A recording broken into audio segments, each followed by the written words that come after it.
Unsa man unta na, ha? Unsa may tinuod yun nimong tumong sa pagsuroy dito sa kalibutan sa mga mortal? Si Darwin, no? Ha? Naktuo baya gyud ko nga ang gwapo nga Darwin mo ay gusto nimong makita sa personal, Lira. Gusto ko, dili ba? Gusto ko, no? Engkantadang Hilda. Pastilan ba yan ni mo, oy, Lira? Nakaila na ba igagay ko nimo? Engkantadang Hilda. Ni-admire man ko niya, good. Mong gustong ta nako siya nga mahimong hikala. Nakasabot bitaw ko nimo, uy. Ayaw ka bala ka. Kay support na gyud kay ko nimo. Akong mahal nga igsoong engkantada. Salamat, Hilda. Igsuon kong engkantada. Na-crush man gyud ka sa kalibutanon nga si Darwin. Muang ko nalasab ko nga. Crush na ko sa Jusing. Hala, si Hilda, oh. Nasa di siya crush sa kalibutan sa mga tao. Oh, no? Ikaw ra bago di ay makamao? Maayo unta kung tugutan ta ni Amahang Medrano. Musugot siya sa kong gihangyo nga magpakisusi sa gawas aning atong kalibutan. Bitaw, no? Kay man nagkaluha ra ba ang kalibutan na itong mga engkantuhanon ug ang kalibutan sa katawhan? Grabe ra bagit kaayo ang ilang pagpasipain ni. Kuba na kaayong kinaiyahan. Tungod kay napasagdan og gipasipadan ang kalikupan. Mao cute og apil po ta dinhi. Nga nag-anto sa posibleng resulta sa ilang pagpasipa sa mga buhilaman sa kalibutan. Bitaw engkantadang Lira, mauyod. Makasagmuyo ang kahakog sa bahandi sa ubang mga tao sa ilang kalibutan. Hangtod nga nakalimtan nila nga importante kaayo ang environment ug ang natural resources. Engkantadang Lira. Dili kinapasagdan lang, kundili gihimong gatasan sa ilang pangwarta. Nahimong source of massive corruption sa mga politikong korap.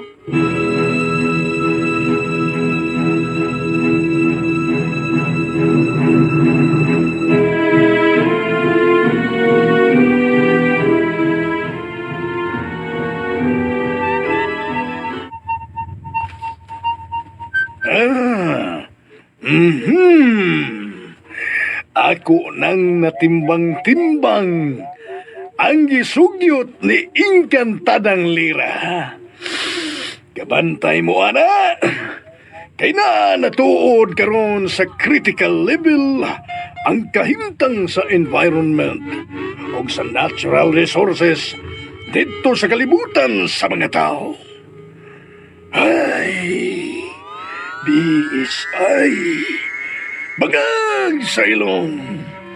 Yanong ingon man sila ni Ana ka irresponsable sa kalibutan nga ilang gipuy-an.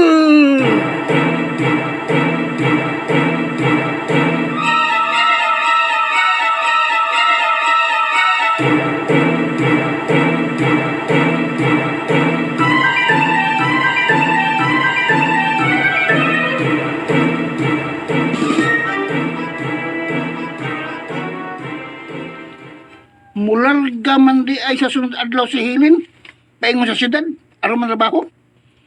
Addoa siya ba, Jusing? Ingna nga nalain ko niya. Naiubos ko nga iya kong gipuagan. Sige, sige. Sige, Bedrawin. Antuon ako. Huwag akong sultihan na ng giingunin mo na ako karon. Palihog lang, bay. Sige. Alis ako, bay. Ular ka na kita si Helen pa sa siyudad. Kalaay sa kinabuhi. Siya na pagkituntang akong kalipay.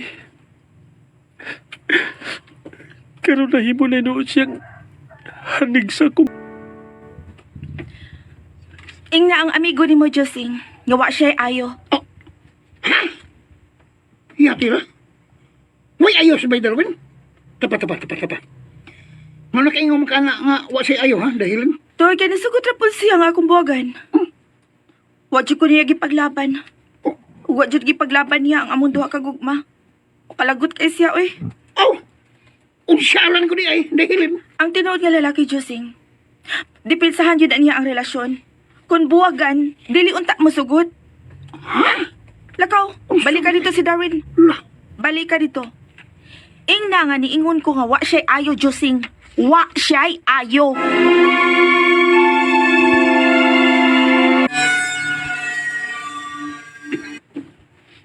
Unsa? Misulti siya anak nako ba Josing? O lagi! Sulti siya na! Dili ko na mo magkabuwag kung wapasad ko na kanisugot nga magbuwag mo. Ah, tala-talahon madila siya. Agoy, Tuga-tuga magpakigbuwag nga. Magkinalan madiay nga ipaglaban. ay kung pagkitihay na, minawa. Wala ba ko na kay Ayo? May darin, wala ko na kay Ayo. Tuwa dito. Balik ka dito sa ila. Ingna nga, miingon ko nga utro po siyang way ayo. Wala siyang tala-talahon. Ako na may kuha na nagsigig balik-balik. Tuwa dito ka. Pila kaya ako niya. Okay, Gabriel. Ato na ko. Samtang ako may kuha na ni. Okay, balik ko lang ko to sila.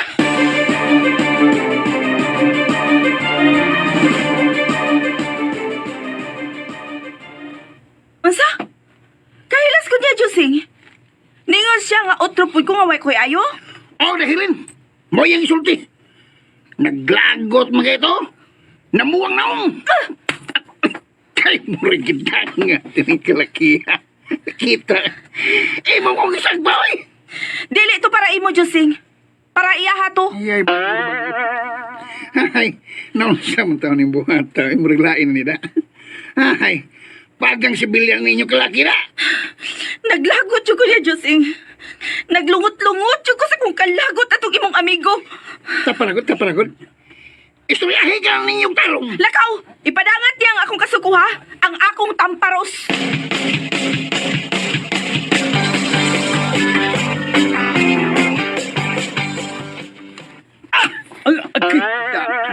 Kaya gisagpa ko ni mo bay. Siyam ka. Bago no. Di na gikan ako. Ha? Gikan dahilin. Sa ato pa. Gisagpa ko niya. Oh! Kabantay ka ba eh? Kabantay ka? Mubawas ko. Sagpaon ako siya. Managpa ka nagbabay. O di na maayo. Ayaw gyud ting uhaa ang pasakit kag babay dong daroy. Ma, Bisan og kapila pa ka sagpaa ayaw pagbaws. Hinuon gaksa unya imong hagkan. ha? Hagkan ma? Oh, kay alag sa babay nga naapay gugma. Bisan pagbuwag na mo, ang imong hawk makapahupay sa iyang kasuko ug ang pagmahay diha nimo gakson nimo silin mo na may buhaton imong hagkan slips. Nga. Kabantay ka? Bedalwin? Husos mama ni mo. Uy. Ang hawak sa lalaki, makapalukmay sa babae nga, nahigugma. Na, sige, sige. Padayon mo sa inyong panagsulti din ni kay mulakaw pa ko. Nga.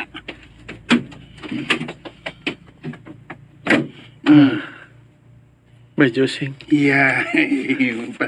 Sapot ng kaning pulmahada. Bye. Ngay, tutukan mo kaning sa mana. Naunsam ka? Ay. Di ko mubaw sa iyang sagpabay. Kutili. Tamis nga mga hawk sa ngabil o hugot ng kakos. Ay, wala. Bye. Nga kako nakabantay ni ko sa una. Nga, tukunin mo sa sila ba? Tukunin mo. Dili bay. Ipadagya po na ko nimo. Siya! Butang eh! Dili bay.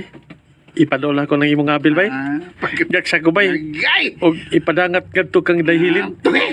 Dili bay. Di ko na binuang nga ba? Hindi ko. Sulbara na yun yung problema. Pagang si Bilyanda!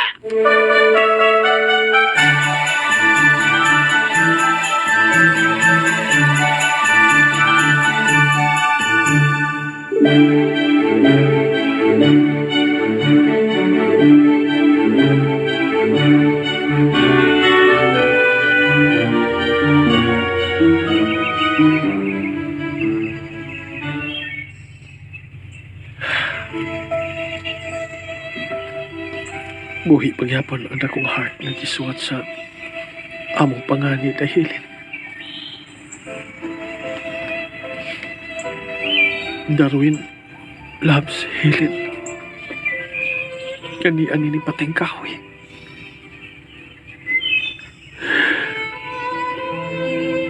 Kumusta na magkakaroon siya?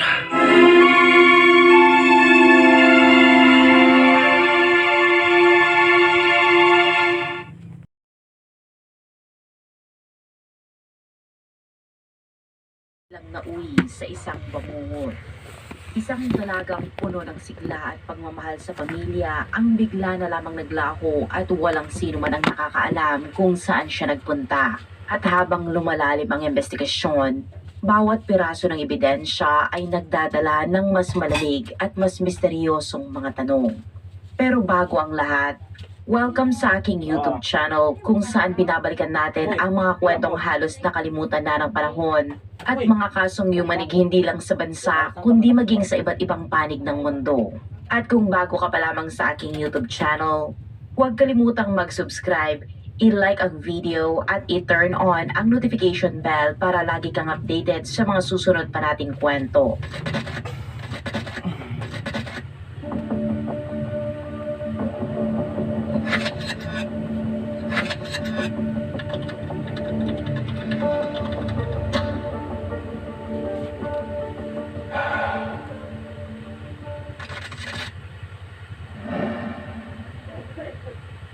Sa pagkakataong ito, tatalakayin natin ang isang masalimuot na kaso kung saan nagsanib ang mga ugnayang pampamilya, mga lihim na personal at mga pangyayaring nagdulot ng matinding trahedya. Isa itong kwento na mahirap talikuran dahil bawat detalye ay tila nagbubukas ng bagong pinto patungo sa katotohanan. Ito ang kaso ng pagkawala at trahedya ni Helen Becerra. Si Helen ay may anak na lalaki na nagngangalang Tom at sa isang panayam, ibinahagi nito na hindi naging maayos ang relasyon ng kanyang mga magulang. Ayon kay Tom, hindi naging mabuting asawa ang kanyang ama kay Helen at nang siya ay 9 na taong gulang pa lamang, nagpasya ang mag-asawa na maghiwalay. Pagkatapos ng diborsyo, naharap si Helen at Tom sa matinding hirap sa buhay. Dahil sa kakulangan sa pera, napilitan silang tumira sa bahay ng isang lalaking nagngangalang John Becerra. Pareho silang nagtatrabaho noon sa isang kumpanya sa Detroit. Si John bilang manager, habang si Helen naman ay nasa linya ng paggawa ng mga sasakyan. Doon sila unang nagkakilala at hindi nagtagal, nagsimula silang mag-date. Ayon kay Tom, mabilis na umusad ang relasyon ng kanyang ina at ni John. Katatapos lamang mamatay ng asawa ni John dahil sa sakit na cancer nang makilala niya si Helen. At ilang ulit lang daw niyang narinig ang pangalan ni John bago nito ipaalam na sila ay magpapakasal na. Ikinuwento ni Tom na labis ang pagmamahal ng kanyang ina kay John at sa kanyang paningin, masaya talaga sila bilang mag-asawa. Si John ang pangunahing tagapagtaguyod ng pamilya at madalas silang maglakbay tuwing may bakanting oras. Mahilig din si John na isama si Helen sa paglalaro ng golf. Pagkatapos nilang ikasal, nagdesisyon si Helen na huminto sa pagtatrabaho upang maalagaan ng lubos ang kanilang tahanan at mga anak. Dahil dito, lumipat sila Tom at ang kanyang ina sa bahay ni John sa Warren, Michigan. May 4 na anak si John mula sa kanyang asawa, ngunit nang sila'y magpakasal ni Helen, isa na lamang sa kanila ang nagitira pa sa bahay, ang bunsong anak na si Joseph. Ayon sa mga nakakakilala kay Helen, talagang minahal niya ang papel niya bilang isang stepmother.